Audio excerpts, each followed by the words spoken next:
The Addams Family have become a force of nature in the horror genre. The unique family writes, directs, stars, and do just about everything behind and in front of the scenes of their films, and they keep cranking out uncanny and fresh movies. This year they've done 2, and the family dominates this level of the Best in Horror Countdown 2023 through 2024.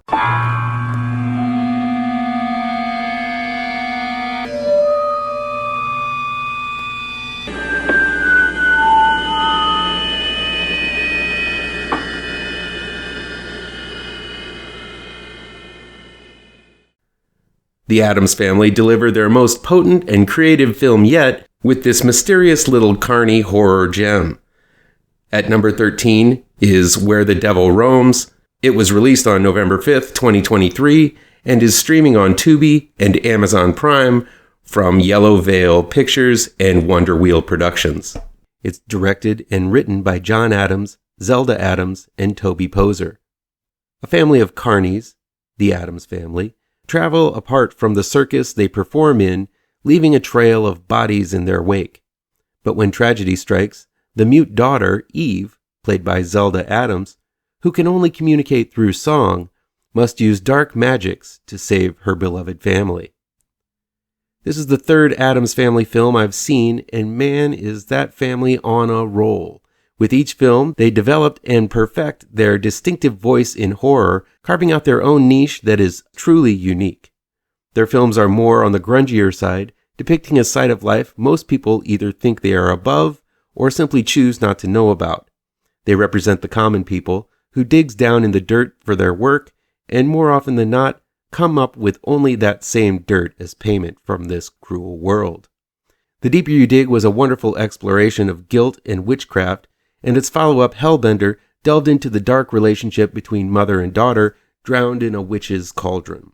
With Where the Devil Roams, the Addams Family has delivered their most expansive and boldest film yet. Where the Devil Roams is almost a musical, with interludes of long quiets and sparse dialogue. The film has a music video aspect, as Eve only communicates in song. The first moments are shown through her eyes as we're introduced to this world of carnival performers and the strange shanty towns they visit during the Depression era.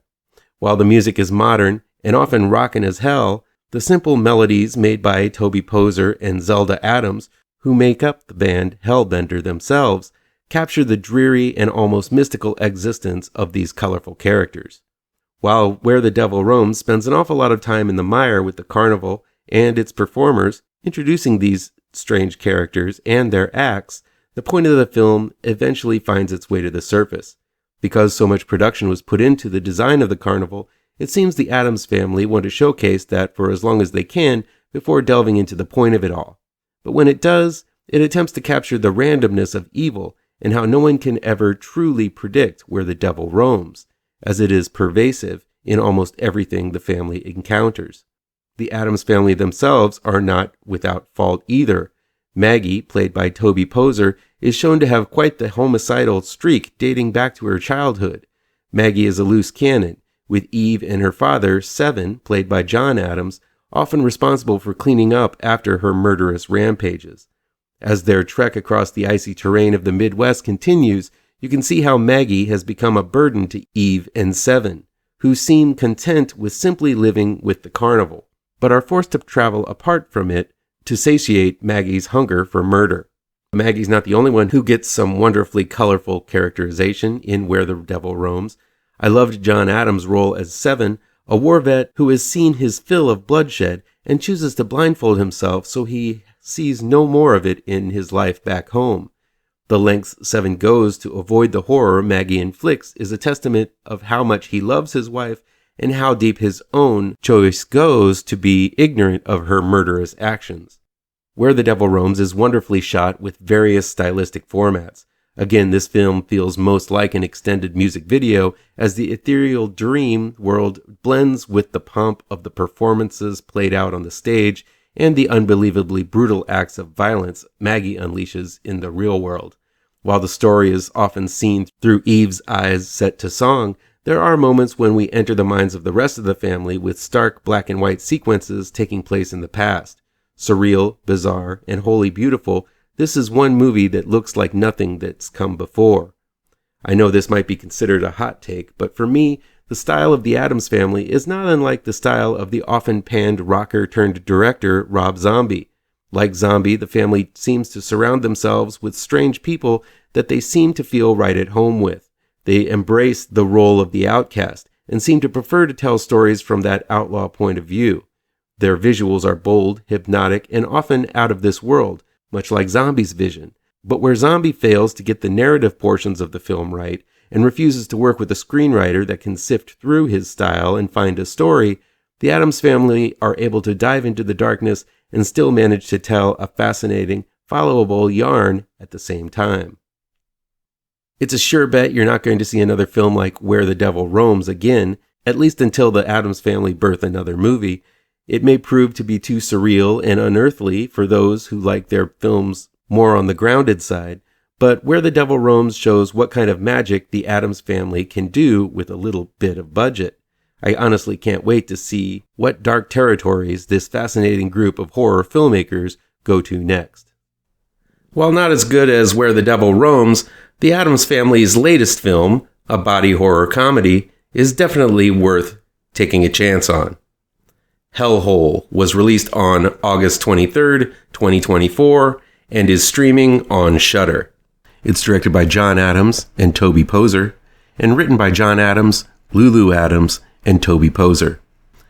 A fracking team from America head to Serbia to prepare to drill deep. But upon breaking the surface, they unearth something that defies modern science.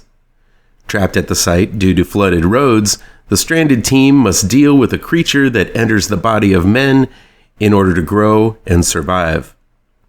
The Addams Family have been known for their lo-fi and subtle horrors, making Hellhole quite the departure from their previous work.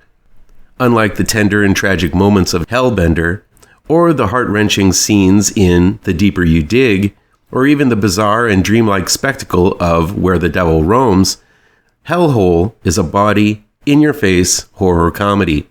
And while this is definitely a horror comedy in the vein of Evil Dead 2, leaning more towards the horror, if you're expecting the usual quiet, subtle terrors of the Addams Family's previous work, Hellhole is definitely going to take you by surprise.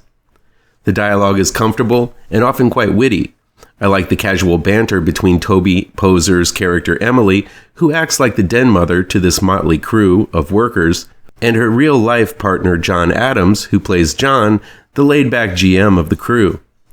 These scenes show that these two are capable of entertaining on their own without a drop of blood spilt, but we knew that from their previous movies. There's a lot of this casual, fun banter in the first few scenes with Poser and Adams, and there's also a lot of scenes where the Serbian workers converse back and forth, and the lack of humor in their tone makes the back and forthings all the more entertaining. All of them fun, but after the monster is revealed and the stakes are dire, this aloof banter feels less appropriate.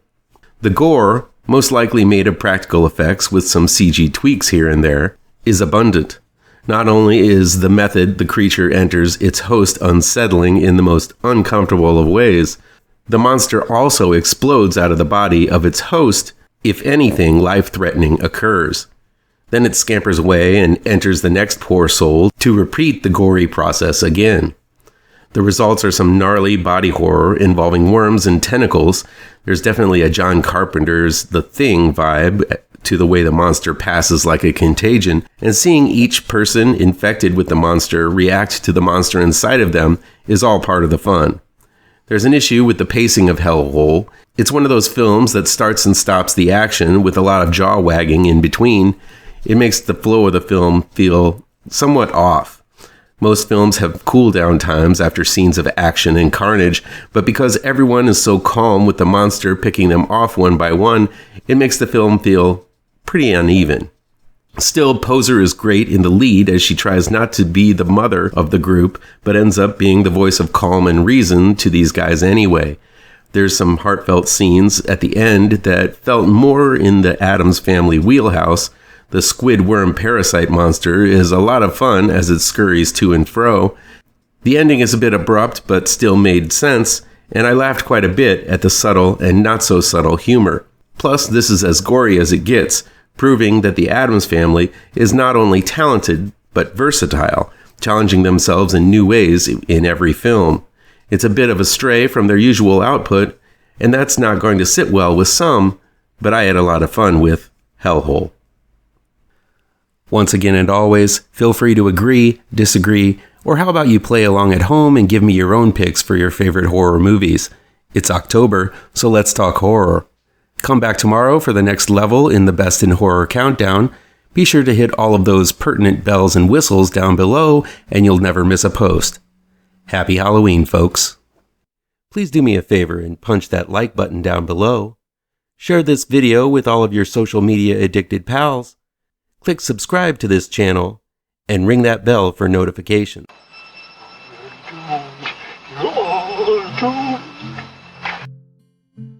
You're doomed to live the life you're meant to be, stuck inside your reality. You're